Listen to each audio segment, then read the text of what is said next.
বিসমিল্লাহির রহমানির রহিম। প্রিয় পাবনা জেলার বিভিন্ন সংবাদপত্রের পাবনা জেলার প্রতিনিধি, ইলেকট্রনিক্স মিডিয়ার প্রতিনিধি এবং বিভিন্ন ইউটিউব চ্যানেলের পাবনার প্রতিনিধিগণ, আজকে আপনাদেরকে আমরা পাবনা আইনজীবী সমিতিকে আহ্বান করেছি বাংলাদেশ আওয়ামী লীগের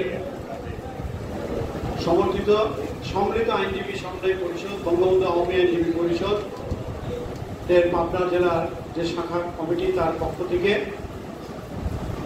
আপনাদেরকে আমরা আমাদের সংগঠনের যে বিষয় আপনাদের সামনে তুলে ধরার জন্য এখানে আমরা সমবেত হয়েছি।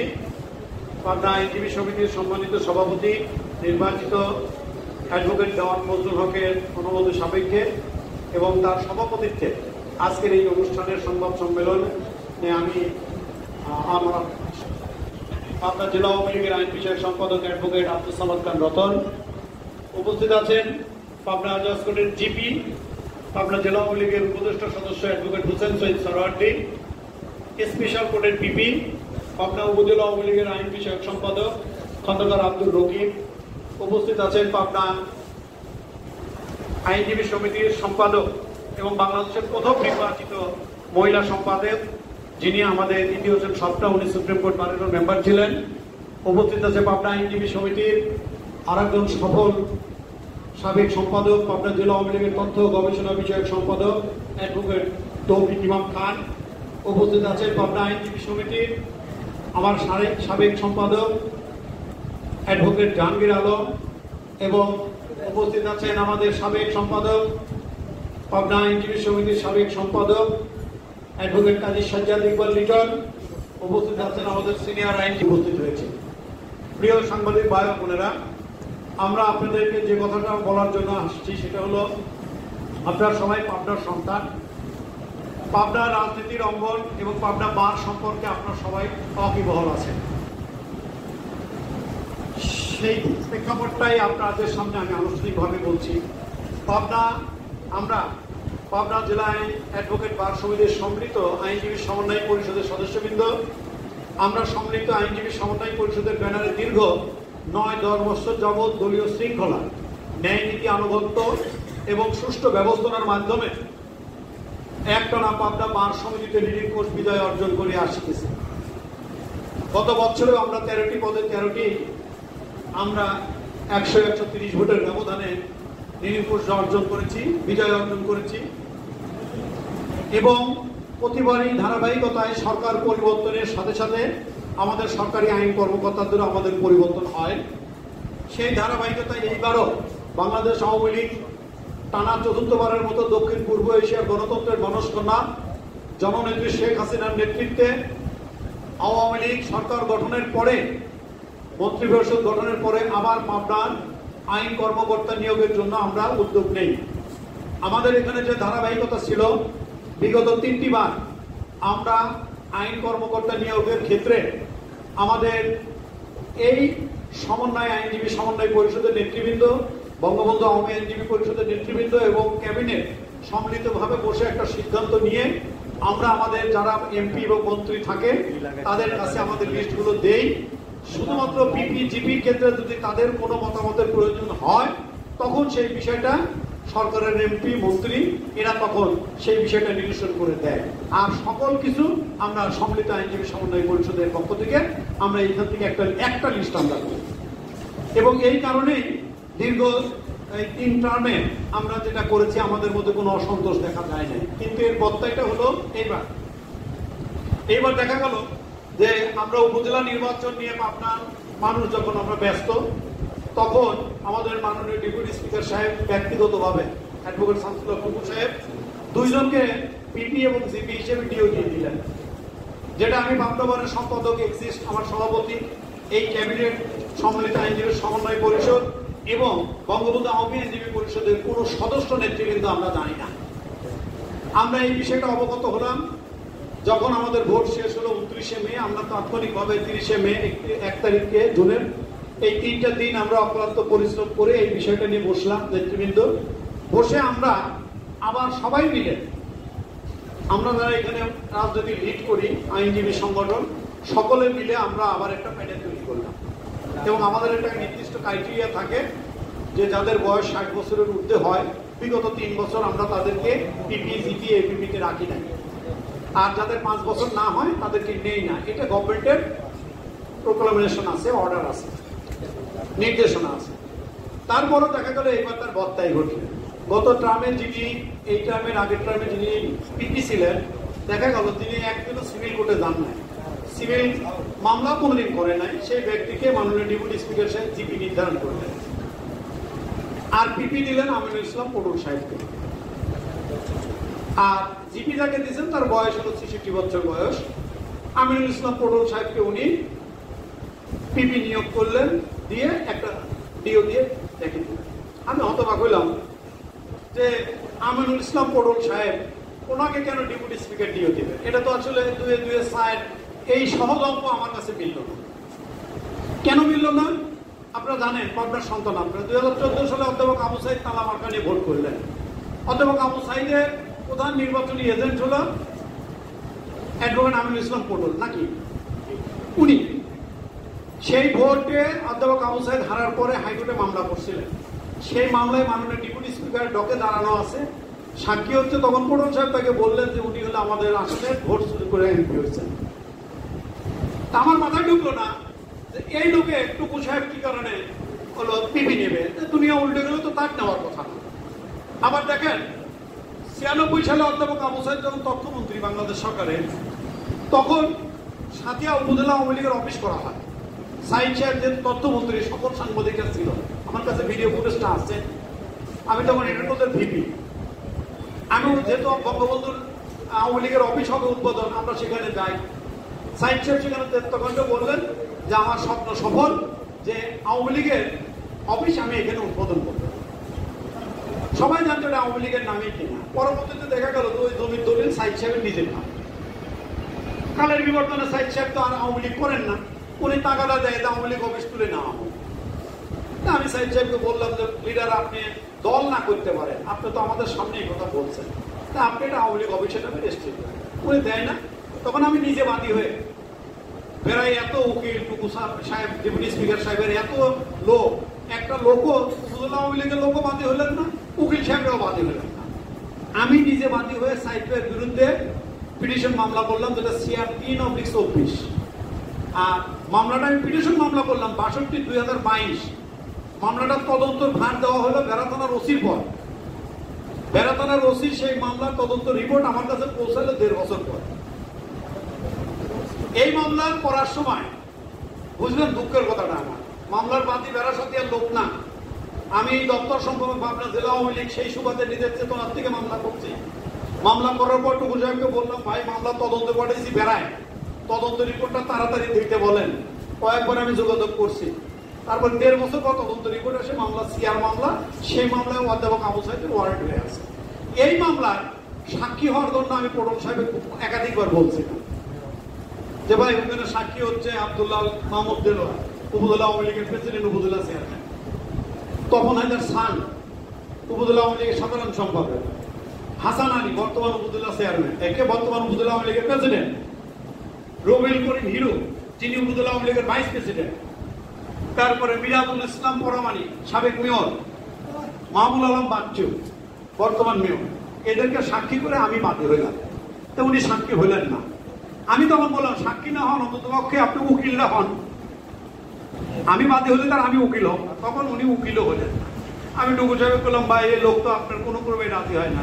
তো উনি একটা ভালো মানে ভালো ভাষায় আমার কথাটা বললো। আমি আর সেটা মিডিয়ার সামনে বলি না। পটল সাহেব সম্পর্কে, পটল সাহেবের বাড়ি বেড়া। এখন যখন এই 24 সালের পিপি, আমার ধারণা আছে টুকু ভাই করলে বিল্লু ভাই করতে পারে, পাবনা শহরে তার রাজনীতি পারপাস সাফ করে। এই লোক যে পিপি হবে টুকু সাহেবের ডিও, এটা আমার আর মাথায় ঢোকে না। এখন কোন অনৈতিক লেনদেনে বা কি কারণে হইলো এটা আমি আসলে বুঝতে পারলাম না, যে তার মতো লোক এর মতো লোকে কেমনে করে পিপি হিসাবে নিয়োগ গেল। আমাদের কষ্টটা কোন জায়গায়? উনি নিয়োগ দিতে পারে, ওনার চাহিদা থাকতে পারে, সেই ক্ষেত্রে উনি তো আমাদেরকে মিনিমাম সৌজন্য বোধ দেখায় বলতে পারে আমি ডেপুটি স্পিকার, আমার এলাকার কৃতি সন্তান অমক, তোরা যদি ওকে দিস আমি তোর সাথে আসি বা নাই, সেই সৌজন্য বোধটাকে উনি দেখান। দেখেন কষ্টটা আমাদের। উনি যখন মাননীয় প্রতিমন্ত্রী স্বরাষ্ট্র, ওনার আমলেই আমরা পাবনা বারে টানা 3 বার হারছি। বঙ্গবন্ধু কন্যা ওনাকে মন্ত্রী বানাইলো, আর আমরা পাবনা বারে টানা 12, 13, 14 আমরা নিন, মানে পাবনা বার হলে আওয়ামী লীগ শুরু। তারপরে বঙ্গবন্ধু কন্যা যখন ওনাকে আর পদ দেয় না 10 বছর, সেই 10 বছর কষ্ট করে 8:30টায় কোর্টে আসি, রাত 11টায় বাড়ি যায়, 1 ঘন্টা খালি মাগরিব নামাজের সময়। এর বাইরে এই বারে সম্মিলিত আইনজীবী সমন্বয় পরিষদ, বঙ্গবন্ধু আওয়ামী আইনজীবী পরিষদ, এই কয়টা লোক আমরা অক্লান্ত পরিশ্রম করে বিএনপি নামের একটা গ্রুপ এই বারে তার অস্তিত্বর হুমকির সম্মুখীন, যেখানে 450 ভোট কাস্ট হলে পরে আমরা 350 পাই। সারা বাংলাদেশের ইতিহাসে টানা 10 বছর এত ভোটের ব্যবধানে কোন আইনজীবী সমিতিতে আওয়ামী লীগের রাজনৈতিক মানে সহযোগী সংগঠনে বঙ্গবন্ধু আওয়ামী আইনজীবী পরিষদের কোন নির্বাচনে যেতে না। সরকারের একাধিক মন্ত্রী সুপ্রিম কোর্টে, তারপরেও কিন্তু সেইখানে এখনো বাংলাদেশের এই একটা প্রতিষ্ঠান যেখানে প্রতি বছর ফেয়ার ভোট হয়। আমরা 10 বছর আমরা এটা করলাম। এই 10 বছরের মধ্যে তার হস্তক্ষেপ নাই, আমরা হারি না। আবার উনিকে বঙ্গবন্ধু কন্যা শেখ হাসিনা ডেপুটি স্পিকার বানালেন, আমরা খুশি হইলাম, আপনার সন্তান ডেপুটি স্পিকার। আবার উনি এমন যে কাজ করলেন যাতে আবার আগামী 5 বছর এইবারে আমরা জিততে না পারি, সেই ব্যবস্থা করার সম্মুখীন করলেন। এইবারে আমার বক্তব্য, উনি এই বারেরই সদস্য, পাবনা বারের এক্স সেক্রেটারি। উনি যখন বিদ্যুৎ প্রতিমন্ত্রী হলেন তখন আমরা অনেক আশা করে তাকে সংবর্ধনা দিল পাবনা বার। এই বিল্ডিংটা এখন দেখতেছেন, তখন তো ছিল ছোট পুরাতন বার। ওনাকে সংবর্ধনা দেওয়া হওয়ার পরে উনি এত ব্যাপক সংবর্ধনা, খুশিতে আপ্লুত হয়ে উনি বললেন আমি পাবনা বারকে 1 লক্ষ টাকা অনুদান দেব। আওয়ামী লীগ 15 বছর ক্ষমতায়, উনি 16 বছর এমপি আছেন। সেই 1 লক্ষ টাকা আমি জানি না, আমার ভুল হতে পারে, পাইছে কিনা আমি জানি না। এখনো আমার মনে হয় আমার ভুল হতে পারে। পিপি সাহেব কি বলেন, পাইছেন নাকি না? পিপি সাহেব এখনো উনি আমাদের এই 1 লক্ষ টাকা অনুদান উনি পরিশোধ করেন। আমাদের নেতা প্রয়াত নেতা গোলাম হাসান, যার নেতৃত্বে আমরা এই পাবনা বারে আওয়ামী লীগের সমর্থিত এই বিষয়টাকে, এই সংগঠনকে আমরা প্রতিষ্ঠিত করি। আমার নেতা তখন বললো যে আমাদের সাথে যে এই ধরনের প্রতারণা করে এই লোককে অন্তত সম্পর্ক রাখা ঠিক না। যার কারণে পাবনা বারের নন প্র্যাকটিশনার হিসাবে তার কিন্তু আমাদের মেম্বারশিপ বাতিল আছে। জেনারেল মিটিং সর্বদলীয় ভাবে নন প্র্যাকটিশনার হিসাবে, হয়তো সেই সময় আমি সম্পাদক ছিলাম, সেক্রেটারি, হয়তো নেতার ওই জ্বালায় আজকে আমার পর হচ্ছে যে না আবার ওক দেখা লাগবে। তাছাড়া আমি বুঝতে পারলাম না যে ওনার মতো লোককে কেন পিপি বানাবে। এটা আমার সিক্স সেন্স বলে, এই কারণ ছাড়া আমাদের প্রতি এত অ্যানয়েড হওয়ার কোনো সুযোগ নাই। আরেকটা বিষয় থাকবে, দেখেন আপনার সাংবাদিক ভাইরা জানেন কিনা, সারা বাংলাদেশে আইনজীবী সমিতিতে সুপ্রিম কোর্ট বারে বই আছে। সারা বাংলাদেশের সুপ্রিম কোর্ট বারের বাইরে পাবনা আইনজীবী সমিতিতে যে পরিমাণ টাকা খরচ করে আমরা যে পরিমাণ বই কালেকশন করছি, বাংলাদেশের কোন লোকাল বারে আমরা সেটা পাবেন না। এই বারের ওই লাইব্রেরির নাম আমরা বঙ্গবন্ধু গ্রন্থাগার দিয়েছি, বঙ্গবন্ধু গ্রন্থাগার। এবং ওই বারে 30 লক্ষ টাকার বই আমাদের মাননীয় প্রধানমন্ত্রী বঙ্গবন্ধু কন্যা শেখ হাসিনা দিয়েছেন আইনমন্ত্রীর মাধ্যমে। ওই লাইব্রেরির প্রায় 40 লক্ষ টাকার আমাদের আলমারি আছে সেগুন কাঠের, এটা কিন্তু আমরা বারের টাকায় নেই নাই। বঙ্গবন্ধু আওয়ামী আইনজীবী পরিষদের আমাদের যারা নেতৃবৃন্দ প্রত্যেককে চাঁদা দিয়ে 50,000, 1 লাখ, 1.5 লাখ, 2 লাখ আমরা চাঁদা দিয়ে ওই প্রত্যেকটা লাইব্রেরি আমরা ইনস্ট্রুমেন্ট আমাদের টাকায় করছি। যেহেতু বঙ্গবন্ধুর নামে লাইব্রেরি করছি, এখানে সকল দলের নেতৃবৃন্দ আইনজীবী আছে। কোন সময় বিএনপি ক্ষমতায় আসবে, তারা তখন বলবে বারের টাকায় কেন শেখ মুজিবের নাম থাকবে, বলতেই পারে। আমরা সেই কারণে বললাম যে আমরা টোটাল টাকা আমরা দিয়ে করবো। আমার নেতা বা তাদের যারা পিপিজিপি করতে যাচ্ছে সেই কন্ট্রিবিউশন আমার নেতার কিন্তু 5 পয়সাও সেখানে। নাই। এই যে বিল্ডিংটা করা হয়েছে এখানে, এই বিল্ডিং আমি 17 সালে শেষ করছি আগস্টে, 4 তলা পর্যন্ত। এই বিল্ডিং এ আপনারা দেখবেন সরকারের পক্ষ থেকে আমাকে 1,30,00,000 টাকা দেয়, আর 1 কোটি টাকা আমি আইনজীবী সমিতির 2 বছর 16-17 আমি হলো আইনজীবী সমিতির থেকে নেই। অর্থাৎ প্রত্যেক আইনজীবীর 2,000-5,000 টাকা করে দিয়ে হলেও এই ভবনটা কন্ট্রিবিউশন আছে। আমাদের প্রয়াত নেতা জেলা আওয়ামী লীগের এক্স প্রেসিডেন্ট মন্ত্রী মহোদয় ছিলেন আমাদের শামসুর রহমান শরীফ দিলু, অত্যন্ত ভালো মানুষ, এত বড় পরিবার লোক ছিলেন। ও আমার মাথায় হাতে বলছিল, বাবা আল্লাহ তো বাঁচায় রাখো, তোর মধ্যে যে এই স্পৃহা আছে, এই কাজটি করতে চেষ্টা করতে আমি তো সহযোগিতা করবো। উনি আমার নেতা গোলাম ফারুক প্রিন্সকে ডেকে বললো, প্রিন্স তুমি সদরের এমপি, বাবুর সাথে আমরা দুজন থেকে এই বিল্ডিং এ টাকা দেওয়ার ব্যবস্থা করি। তাহলে দিলু সাহেব আমাকে তখন এই বিল্ডিং এর জন্য তার ডিও দিয়ে 20 লাখ টাকা দিল। গোলাম ফারুক প্রিন্স তার ডিওতে দিল 30 লক্ষ টাকা। আবদুল্লাহ আহমদ আমি ধরলাম, সে দিল 10 লাখ টাকা। কিন্তু উকিলদের ভোটে নির্বাচিত আমার সম্পাদক সাবেক, উনি এই বারের নেতা, উনি 1 টাকাও দেন। অ্যাডভোকেট শামসুল হক টুকু সাহেব উনি 1 টাকাও দেয় না। যাওয়ার সময় দেখবেন নেমপ্লেটটা বামে আছে, নেমপ্লেট বামে আছেন, সেখানে টাকা দিচ্ছে শামসুর রহমান শরীফ দিলু, গোলাম ফারুক প্রিন্স, অতঃপর আইজুল হক আরজু, সাবেক জেলা পরিষদের প্রশাসক এম সাইদুল হক চুন্নু, জেলা পরিষদের চেয়ারম্যান রেজাউল রহিম লাল, উপজেলা পরিষদের চেয়ারম্যান আমার আলাস মুশারফ হোসেন, উনিও আমাদেরকে এই ভবন করার সময় 10 লক্ষ টাকা দেয়।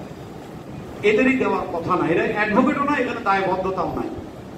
কিন্তু নেতা বাংলাদেশের বার কাউন্সিলের নেতা ছিলেন, এই বারের নির্বাচিত সম্পাদক ছিলেন, তার কাছ থেকে আমরা এক্সপেকটেশন বেশি করছিলাম।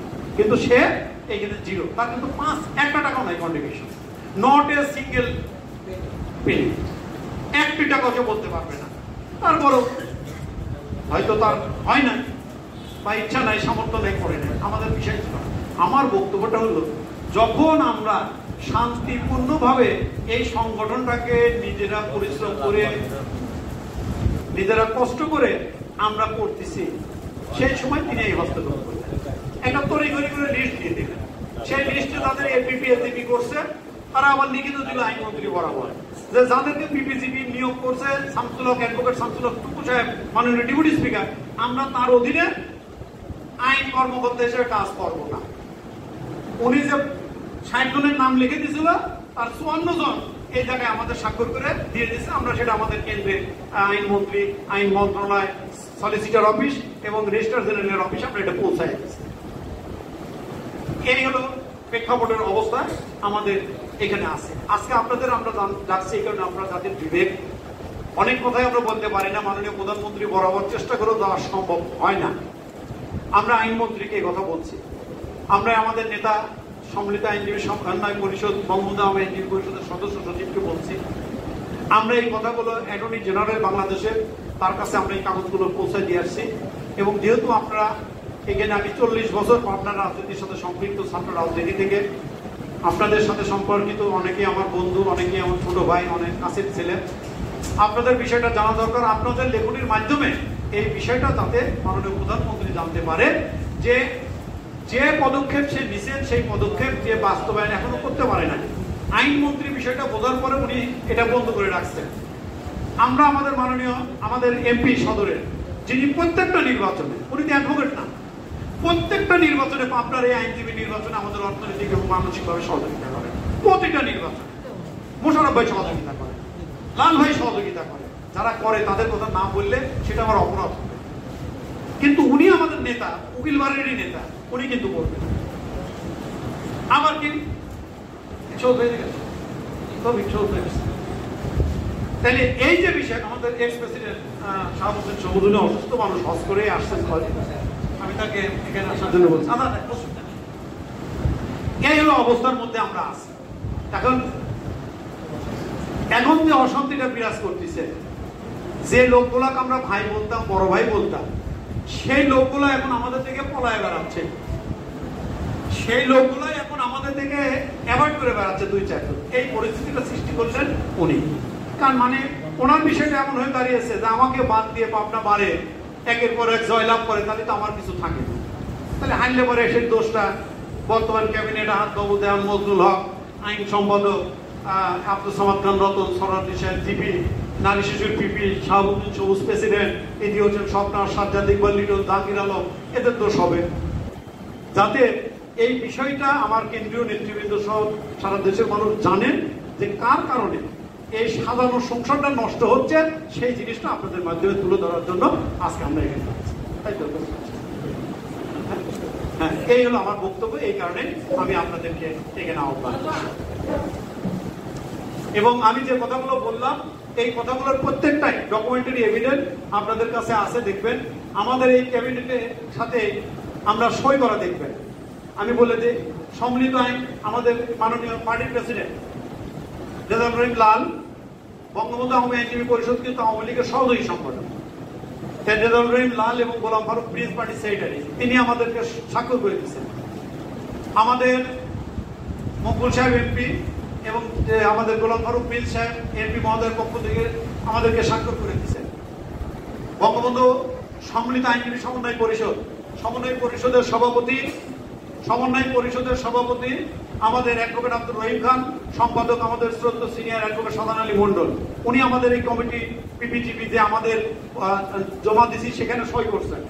আমাদের বঙ্গবন্ধু আওয়ামী আইনজীবী পরিষদ আগে যেটা ছিল সেটার সভাপতি অ্যাডভোকেট বেলায়েত আলী বিল্লু, সম্পাদক মরহুম অ্যাডভোকেট শওকত আলী সিকা, উনি আমাদের এই ইয়েতে স্বাক্ষর করে আইন মন্ত্রণালয়ে জমা দিয়েছেন।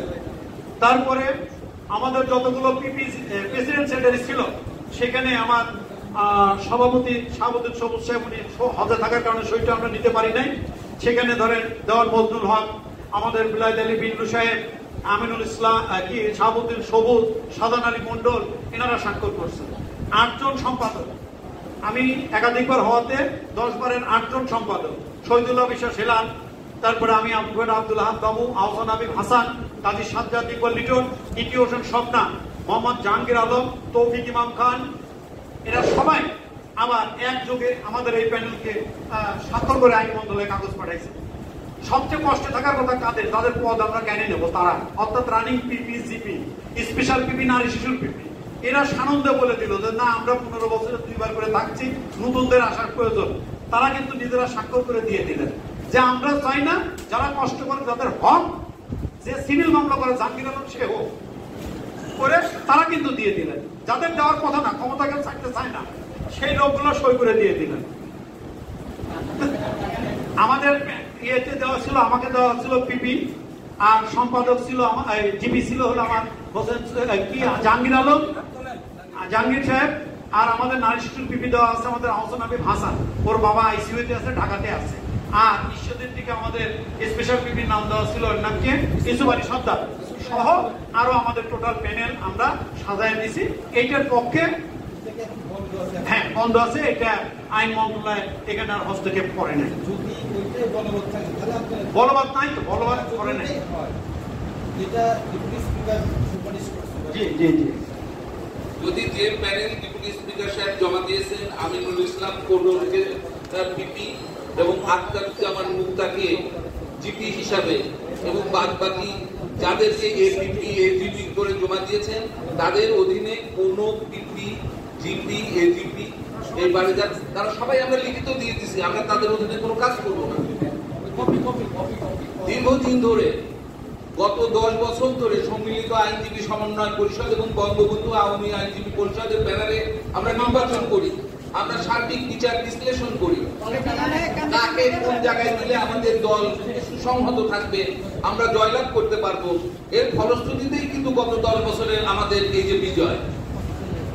এই বিষয়গুলোর ছন্দপতন হবে যদি দাখিলকৃত যে কমিটি যদি পাশ হয়, আমাদের ছন্দপতন হবে, আমরা পারে তাতে কাজ জিততে পারবো না, আমাদের ভিতরে অসন্তোষ হবে। সেজন্যই আমাদের আজকের এই সাংবাদিক সম্মেলন।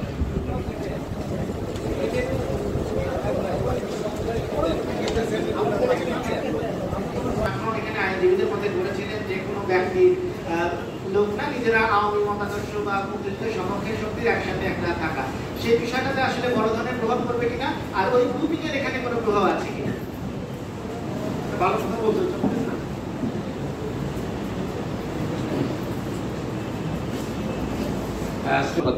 উনি 2 দফা দপ্তর সম্পাদক ছিলেন এবং ছাত্র রাজনীতিতে তার একটা সোনালী অর্জন আছে।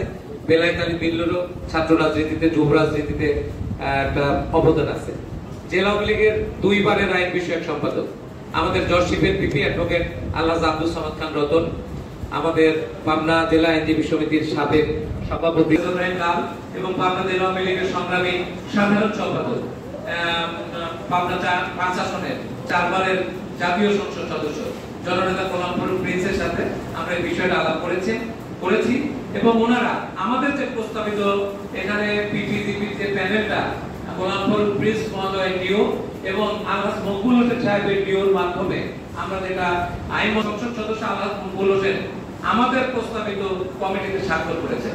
এছাড়া জেলা আওয়ামী লীগের সংগ্রামী সভাপতি রেজাউল লাল উনিও সুপারিশ করেছেন, আমরা যেহেতু আওয়ামী লীগের সহযোগী সংগঠন সে কারণে। এবং এই স্থানে জিপি হিসাবে অ্যাডভোকেট জাহাঙ্গীর আলম পাবনা বার সমিতি পিপি সদরের এমপি সাহেবের হতো, তাহলে জিপি কে নিত মকবুল সাহেব, নারী শিশু পিপি কে নিত সুধনগরের এমপি দেওয়া হতো। প্রত্যেকবার এইরকম বাড়ার অর্থাৎ এমন হতো যে আমরা দেখতাম যে কার পাওনা দরকার এমপি সমঝোতা করে। এবারও ধরেন মকবুল সাহেবের বাড়ি ভাঙুরা, ওনার ভাঙুরার জিপি খেয়ে আবার ভাঙুরার জিপি দিচ্ছে, ঠিক আছে। ফিরোজ ভাই ছিলেন না দেশে, আমরা যখন জমা দেই তখন ফিরোজ ভাই বাংলাদেশে ছিল না। আমাদের নারী শিশুর বিপি হাসান উনি সুধনগরের কোথায় আছে, আমি আছি সদরের এমপি সাহেবের কোথায়। ঈশ্বরদের ভাগে আমাদের হলো ইসুফ ভাই আছে, 2টা এডিশনাল পিপি, একটা এডিশনাল জিপি ঈশ্বরদের ভাগে আমরা দিচ্ছি।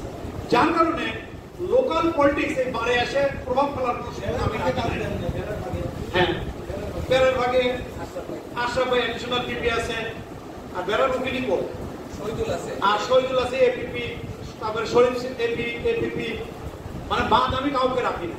যার কারণে এখানে কেউ আন্দোলন তুলে আমাদের বলতে পারে না। ইসমাইল আছে সাথিয়ার, গোলাম মোস্তফা ভাই সাথিয়ার ছিল, 2টা আমাদের। কেউ তো আন্দোলন তুলে বলতে না পারে যে আমাদেরকে বাদ দেওয়া হয়েছে, আমাদেরকে ডিপ্রাইভ করা হয়েছে, এই কথা বলার সুযোগ আমরা দিই না। আমি একটু জানতে চাচ্ছিলাম যে ওই ডেপুটি স্পিকার সাহেব কি শুধু 2টা গোষ্ঠী দিয়েছেন নাকি আপনাদের মতো পুরো একটা প্যানেল দিয়েছেন? এইটা যেহেতু আমি দেখি নাই, আমি নাম দেখে বলতে পারবো না। আমি তার 2টা ডিও দেখছি, 2জনের নামের পর, এই কারণে আমি বলতে পারবো।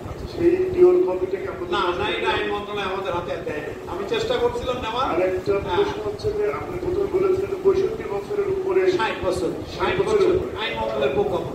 আচ্ছা, এই প্রজ্ঞাপনের সার্কেলে পাওয়া যাবে। যার যে 2জনের নাম উনি সুপারিশ করছে 2জনই হচ্ছে 60-এর উপরে।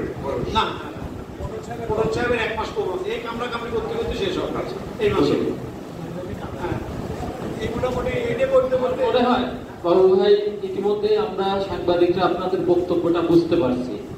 তো আপনারা যেটা বলতে চাচ্ছেন, আমরা গণমাধ্যম কর্মীরা যারা উপস্থিত হয়েছি তারা সকলেই অবগত হয়েছি। আমরা চাই আপনারা যে দাবিতে আজকে এই সংবাদ সম্মেলন আয়োজন করছেন সেই দাবিটা সফল হোক, এই আশাবাদ ব্যক্ত করি। তার আগে আপনি বাবু ভাই একদম ছোট করে যে বিষয়টা হলো, অনেকক্ষণ সময় ব্যয় করলাম। কথাটা হলো আমাদের সরকারি আইন কর্মকর্তাদের নিয়োগের ক্ষেত্রে দীর্ঘদিন ধরে যে প্রথা মেনে আমাদের এখানে আইন কর্মকর্তা নিয়োগ করা হয়, সেই প্রথার ব্যত্যয় ঘটানো হয়েছে। সেই ব্যত্যয় ঘটেছে, অনিয়ম করছে আমাদের জাতীয় সংসদের ডেপুটি স্পিকার অ্যাডভোকেট সাহেব। উনি ওনার ব্যক্তি স্বার্থের কারণে পাবনার আইনজীবী সমিতির সকল নেতৃবৃন্দকে বিধানগুলি দেখায় উনি ওনার ক্ষমতা অপব্যবহার করে আমাদের সাজানো বাগান, বাংলাদেশের ইতিহাসে একমাত্র পাবনা আইনজীবী সমিতি যেখানে টানা 10 বছর আমাদের এই লোকগুলোর নেতৃত্বে আমরা প্রতিষ্ঠিত করছি, সেইটাকে লন্ডভন্ড করার জন্য তিনি আজকে তার ক্ষমতা অপব্যবহার করে 2জন ব্যক্তির জন্য তিনি নিয়োগ দিয়েছেন, যেটা পাবনা বারের বর্তমান ক্যাবিনেট, সাবেক ক্যাবিনেটের আমরা এবং আমরা সেটাকে প্রত্যাখ্যান করছি। সেটাকে প্রত্যাখ্যান করে আপনাদের মাধ্যমে মাননীয় প্রধানমন্ত্রীর কাছে আমরা জানাই। মাননীয় প্রধানমন্ত্রী আমাদের অভিভাবক, তাকে আমরা জানাবো আমাদের রক্তে ঘামে পরিশ্রমে এই পাবনা বাকে আমরা সমুন্নত রাখছি সম্মিলিত আইনজীবী সমন্বয় পরিষদ, বঙ্গবন্ধু আহমেদ আইনজীবী পরিষদ। সেইটা রক্ষা করার জন্য মাননীয় প্রধানমন্ত্রী যেন হস্তক্ষেপ কামনা করেন এবং সাধারণ আইনজীবী বঙ্গবন্ধু আহমেদ আইনজীবী পরিষদের সকল আইন পেশার সাথে জড়িত আইনজীবীদের সম্মান রক্ষা করবেন, এই আশাবাদ আমি আপনাদের কাছে সেইটা আসলে অবস্থান আমরা পুরোক্রমেই ওই ব্যক্তিদের অধীনে অন্তত কোনো আইন কর্মকর্তা কাজ করে। তবে আমার বিশ্বাস আপনাদের লেখনের মাধ্যমে এটা যখন যাবে, আমার মনে হয় গণতন্ত্রের মানুষ কন্যা, মানবতার মাতা বঙ্গবন্ধু কন্যা জননেত্রী শেখ হাসিনা, হ্যাঁ, অন্তত পক্ষে সবাইকে অ্যাভয়েড করে এই কাজটা করবে বলে আমার মনে হয়। তবে আমার মনে হয় আপনাদের মাধ্যমে যদি এটা যাবে, তারপরে আমার মনে হয় আইন মন্ত্রণালয় বঙ্গবন্ধু কন্যাকে অবৈধ করলে এটা সমাধান। তারপরে একটা কথা বলি, পরিধর আওয়ামী লীগ বঙ্গবন্ধু কন্যা শেখ হাসিনা যা করবে আমি আজ যাবো তার সিদ্ধান্তের বাইরে এক পয়সা। আমার বক্তব্য এই অনিয়মটাই বঙ্গবন্ধু কন্যার সামনে দাঁড়। বঙ্গবন্ধু কন্যার সামনে দেওয়ার পর যদি বলে যে যেহেতু প্রতিষেধ করে দিচ্ছে আর দেবো, এটাই সঠিক, আমি তাই বলি। আমি ব্যক্তিগত জীবনে আমার কোনো চাওয়া পাওয়া নাই, বঙ্গবন্ধু কন্যা শেখ হাসিনা যা করবে তার বাইরে আমি কোনোদিন চাইতেও তাই নেই, আমি বলিও না। প্রেক্ষাপটের প্রেক্ষাপট, আমি 15 বছরে কিন্তু পিপিজিপি হতে যাই না। এবারও আমি ছিলাম না, এবারও আমার প্যানেলের পিপি প্রার্থী ছিল। যদি পূর্ববর্তী রাখা হয় তাহলে রতন সাহেব যদি আগের দায় থাকে, আর না হলে আমাকে ভাষা। কিন্তু কোনো ঘটনার কারণে যখন ঢাকা কেন্দ্রিক দ্বিপাক্ষিক সমস্যা সৃষ্টি হলো, তখন কিন্তু টোটাল লোক বসে আমাকে বললো দল ঢাকায় তুলে তোমাদের নেই। ঠিক আছে, এবং সকল আইন কর্মকর্তা আমাদের সাথে আছে। সবাইকে ধন্যবাদ।